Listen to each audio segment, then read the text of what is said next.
Harry! Squealed Hermione. What are you doing here? How...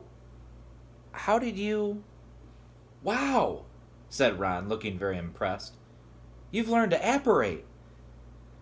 Course I haven't, said Harry. He dropped his voice so that none of the sixth years could hear him and told them all about the Marauder's map. How come Fred and George never gave it to me? Said Ron, outraged. I'm their brother. But Harry isn't going to keep it, said Hermione, as though the idea were ludicrous. He's going to hand it in to Professor McGonagall, aren't you, Harry? No, I'm not, said Harry. Are you mad? Said Ron, goggling at Hermione. Handing something that good? If I hand it in, I'll have to say where I got it. Filch would know Fred and George had nicked it. But what about Sirius Black? Hermione hissed. He could be using one of the passages on that map to get into the castle. The teachers have got to know. He can't be getting in through a passage, said Harry quickly. There are 7 secret tunnels on the map, right? Fred and George reckon Filch already knows about 4 of them. And of the other 3, one of them's caved in, so no one can get through it. One of them's got the Whomping Willow planted over the entrance, so you can't get out of it. And the one I just came through, well, it's really hard to see the entrance to it down in the cellar, so unless he knew it was there... Harry hesitated. What if Black did know the passage was there? Ron, however, cleared his throat significantly and pointed to a notice pasted on the inside of the sweet shop door.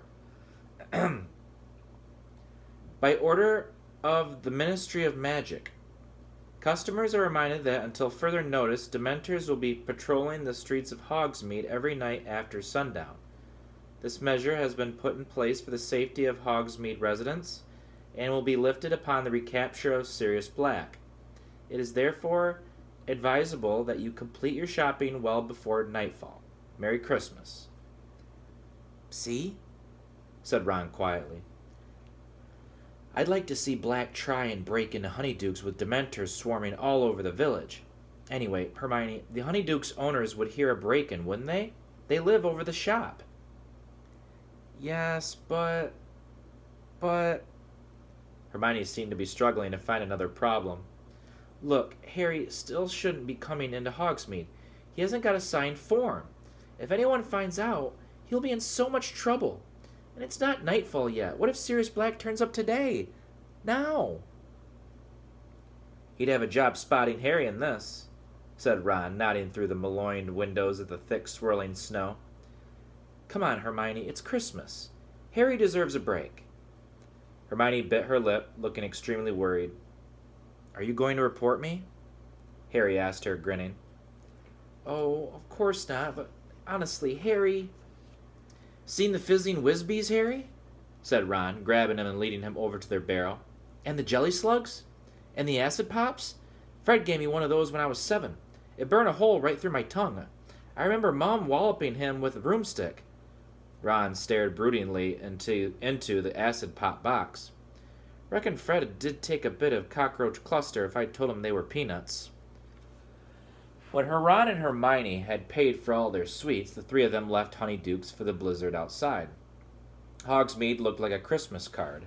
The little thatched cottages and shops were all covered in a layer of crisp snow. There were holly wreaths on the doors and strings of enchanted candles hanging in the trees. Harry shivered, unlike the other 2. He didn't have his cloak. They headed up the street, heads bowed against the wind, Ron and Hermione shouting through their scarves. That's the post office. Zonko's is up there. We should go up to the Shrieking Shack. Tell you what, said Ron, his teeth chattering. Shall we go for a butterbeer and the 3 broomsticks? Harry was more than willing. The wind was fierce and his hands were freezing, so they crossed the road and in a few minutes were entering the tiny inn. It was extremely crowded, noisy, warm, and smoky. A curvy sort of woman with a pretty face was serving a bunch of rowdy warlocks up at the bar. That's Rosmerta, said Ron. I'll get the drinks, shall I? He added, going slightly red. Harry and Hermione made their way to the back of the room, where there was a small vacant table between the window and a handsome Christmas tree which stood next to the fireplace. Ron came back 5 minutes later, carrying 3 foaming tankards of hot butterbeer. "Merry Christmas," he said happily, raising his tankard. Harry drank deeply. It was the most delicious thing he'd ever tasted, and seemed to heat every bit of him from the inside. A sudden breeze ruffled his hair. The door of the 3 broomsticks had opened again. Harry looked over the rim of his tankard and choked.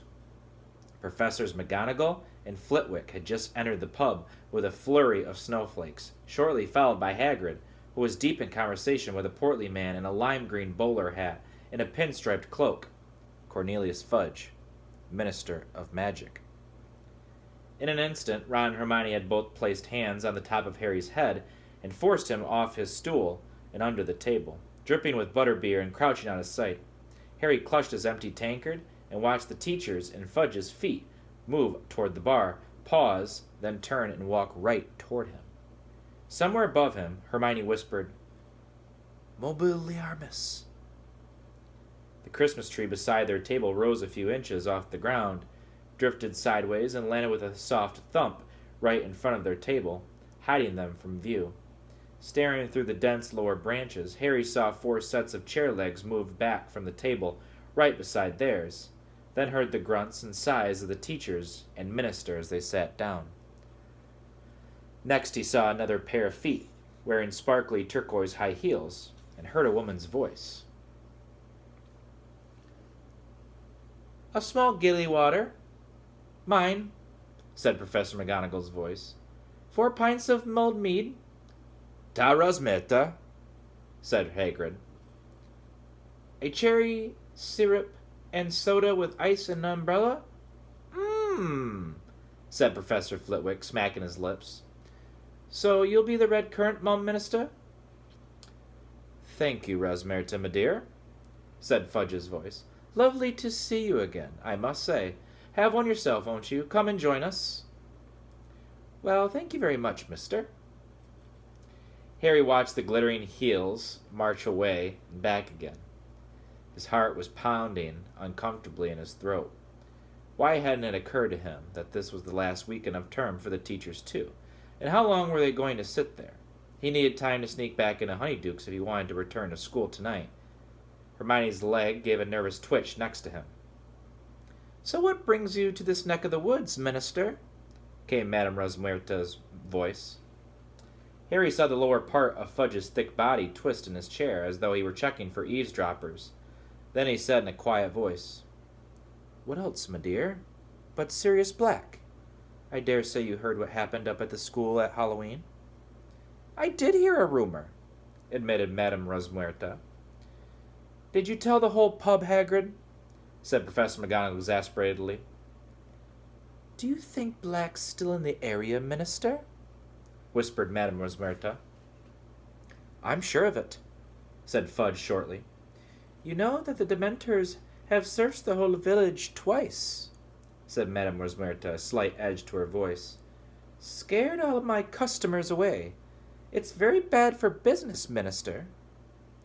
"Rosmerta, my dear, I don't like them any more than you do," said Fudge uncomfortably. "Necessary precaution, unfortunate, but there you are. I have just met some of them. They're in a fury against Dumbledore. He won't let them inside the castle grounds." "I should think not," said Professor McGonagall sharply. "How are we supposed to teach with those horrors floating around?" "Hear, hear!" squeaked tiny Professor Flitwick, whose feet were dangling a foot from the ground. "All the same," demurred Fudge, "they are here to protect you all from something much worse. We all know what Black's capable of." "Do you know, I still have trouble believing it," said Madame Rosmerta thoughtfully. "Of all the people to go over to the dark side, Sirius Black was the last I'd have thought. I mean, I remember him when he was a boy at Hogwarts. If you'd told me, then, what he was going to become, I'd have said you'd had too much mead."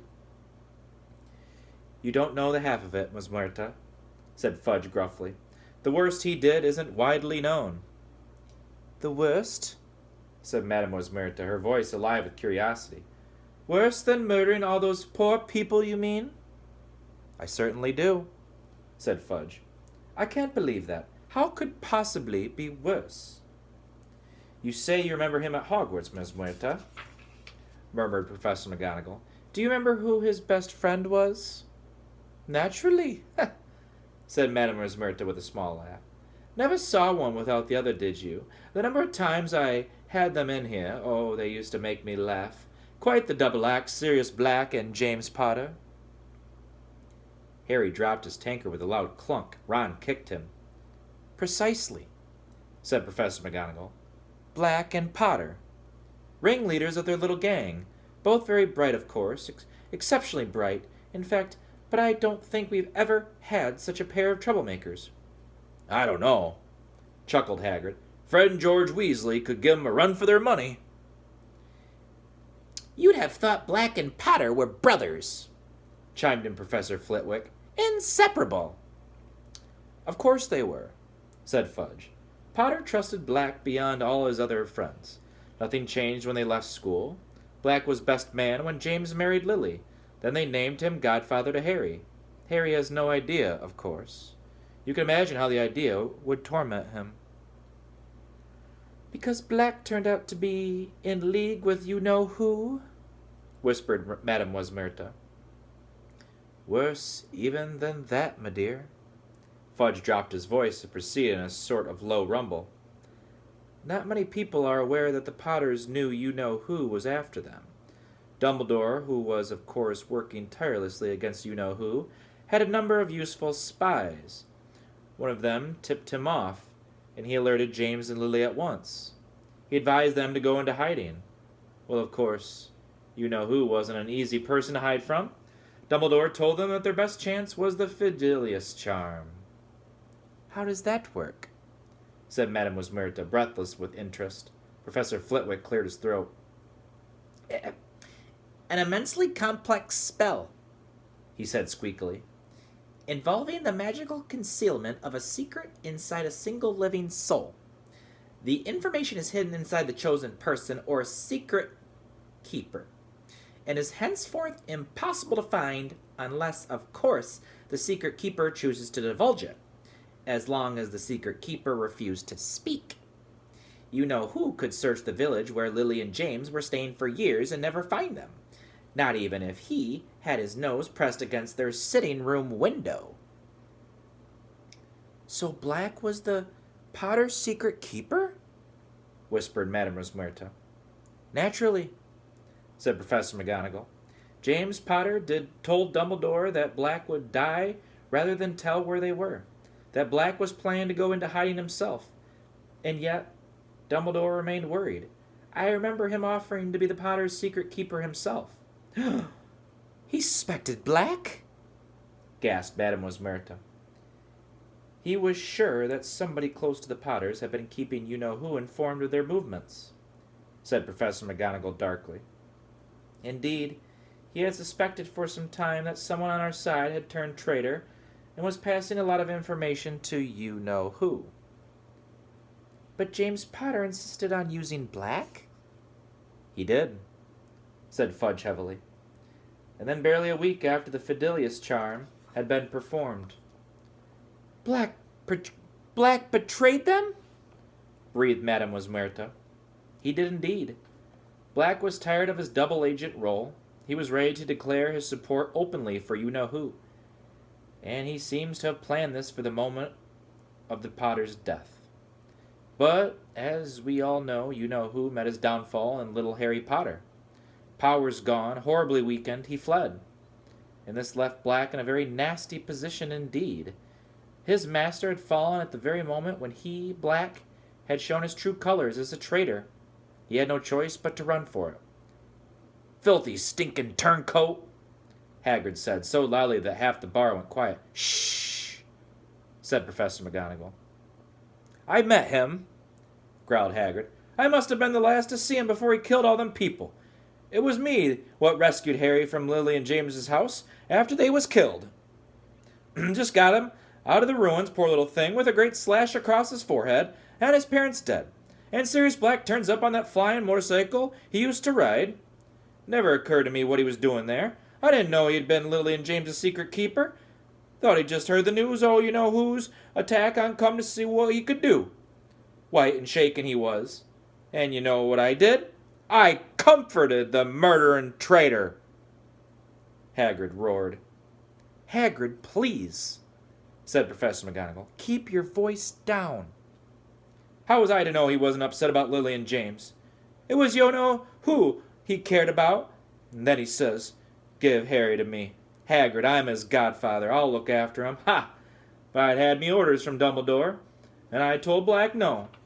Dumbledore said Harry was to go to his aunt and uncle's. Black argued, but in the end he gave in. Told me to take his motorbike to get Harry there. I won't need it anymore, he says.